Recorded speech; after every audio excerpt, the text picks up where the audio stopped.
Hi friend, তো সোনা আজকে কি খাচ্ছে? জানো তো আলুর তরকারি করেছিলাম, মুড়ি খেয়েছিলাম, কালকে পরোটা খেয়েছি। আমাকে বলছে আজকে আমাকে লুচি বানিয়ে দাও। আমি বলছি, এই তরকারি হয়ে গেছে, মানে রুটি হয়ে গেছে, তুমি এখন বলছো পরোটা খাবে? কি করব? দিয়ে আবার কি করবো, তাহলে আমাকে ম্যাগি বানিয়ে দাও। মহা মুশকিল, কালকে পরোটা খেলো, আজকে আবার ম্যাগি। ঠিক আছে, মুড়ি তরকারি একটু মুখে দিল না, এত দুষ্টু। দিয়ে আবার কি করব, ওটস ম্যাগি বানিয়ে দিলাম ড্রাই ফ্রুটস দিয়ে। কি ম্যাগি খেতে কেমন লাগে? আমার জন্য বানিয়ে দিলাম।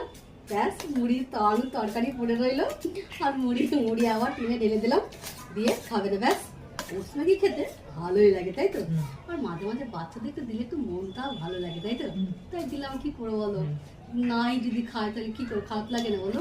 কালকে পরোটা খেয়েছে, আজকে আবার মুড়ি দেখি বাবুর মনটা একেবারে হয়ে গেল। আর ম্যাগি দেখে কি না মনটা হেভি হয়েছে, বলো থ্যাংক ইউ বন্ধুরা। হেভি কোনো কথা হবে না, খেয়ে যাবে, কিচ্ছু বলবে না। আর যদি মুড়ি দিই তখন খাইয়ে দিতে হয়, এটা খাওয়াতে হবে না। থ্যাংক ইউ বন্ধুরা, অনেক ভালোবাসা। খাও, হ্যাঁ খাও। বুঝছো?